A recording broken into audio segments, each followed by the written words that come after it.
सबसे पहले तो चुनाव आयोग की जो भूमिका है ये बहुत अजीब है कि देश के प्रधानमंत्री और मुख्यमंत्री के हिसाब से अब चुनाव का कार्यक्रम बनाते हैं। जब मोदी जी उद्घाटन कर लेंगे तो तारीखों की घोषणा होगी, जब योगी जी उद्घाटन कर लेंगे तब तारीखों की घोषणा होगी, जब उनके लिए सुविधाजनक नहीं होगा तो अयोध्या का चुनाव नहीं होगा, जब उनके लिए सुविधाजनक नहीं होगा तो तारीखें यूपी के उपचुनाव की बढ़ा दी जाएंगी। ये चुनाव आयोग पे गंभीर सवाल है जो उन्होंने तारीखें उत्तर प्रदेश के उपचुनाव की बढ़ाई है, नंबर एक। दूसरी बार अखिलेश जी से बहुत ही सार्थक और अच्छी बातचीत हुई। उत्तर प्रदेश के उपचुनाव में आम आदमी पार्टी समाजवादी पार्टी के कैंडिडेट्स के लिए प्रचार भी करेगी और जहां भी जरूरी हुई सभाओं में हम लोग जाएंगे भी। हमारा मकसद है कि भारतीय जनता पार्टी जो देश में नफरत की, सांप्रदायिकता की राजनीति कर रही है, दंगे फसाद और झगड़े की राजनीति कर रही है, उनको इस उपचुनाव में भी पराजित किया जाए। कल गाजियाबाद में रैली है, आप वहां मौजूद रहेंगे क्या? देखिए, ऐसा है, पोस्टर का जो आप सवाल उठा रहे हैं, जो लोग कोई काम नहीं कर, भाई चुनाव में आपको क्या बताना होता है कि भारतीय जनता पार्टी के डबल इंजन सरकार की ये उपलब्धि है, हमने इतना रोजगार दिया, इतना स्कूल बनाया, इतना अस्पताल बनाया, इतनी सड़कें बनाई, तो ये तो बताने के लिए है नहीं योगी जी के पास, तो पोस्टर वार में लगे हुए हैं, बांटेंगे कटेंगे कर रहे हैं।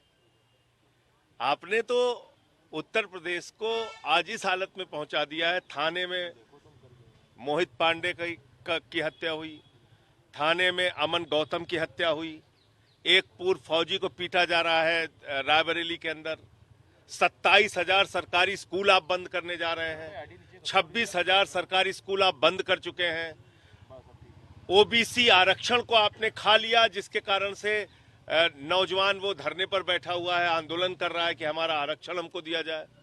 तो ये पार्टी देश के संविधान को, आरक्षण को, लोकतंत्र को खत्म करना चाहती है। बड़ी लड़ाई ये है और इससे ध्यान हटकाने के लिए जो आप पोस्टर की बात कर रहे हैं, ऐसे पोस्टर निकाले जाते हैं।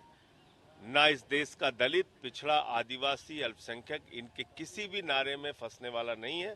सब मिलके बीजेपी को हराएंगे।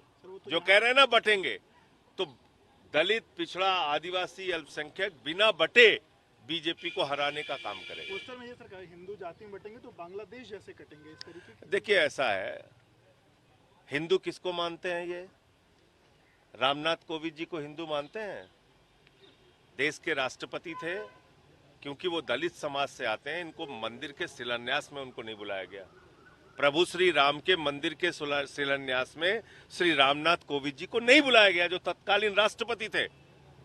मौजूदा राष्ट्रपति श्रीमती द्रौपदी मुर्मू जो आदिवासी समाज से आती हैं, मंदिर के उद्घाटन में उनको नहीं बुलाया गया। किसको हिंदू मानते हैं ये? अखिलेश यादव जी एक मंदिर में चले गए पूजा करने पत्नी के साथ, तो उसको धुला गया गंगा जल से। किसको हिंदू मानते हैं ये लोग? इनके हिंदू की परिभाषा क्या है? 100 साल हो गए आरएसएस को बने हुए। एक दलित और पिछड़े का नाम बता दीजिए जो आज तक आरएसएस का प्रमुख रहा हो। एक दलित और पिछड़ा मैं पूछ रहा हूं आपसे, 100 साल के अंदर। तो हिंदू किसको मानते हैं? बीजेपी वाले किसको हिंदू मानते हैं? पूछिए उनसे। महाकुंभ में अखिलेश जी से मुलाकात करी, सर क्या कुछ बात रही अखिलेश जी से जो मुलाकात की? उपचुनाव में हम लोग साथ देंगे, आम आदमी पार्टी समाजवादी पार्टी के साथ रहेगी। सर चुनाव की तिथियों को लेकर जो अभी घोषणा हुई है, इसमें चुनाव आयोग की भूमिका बहुत सवालों के घेरे में है।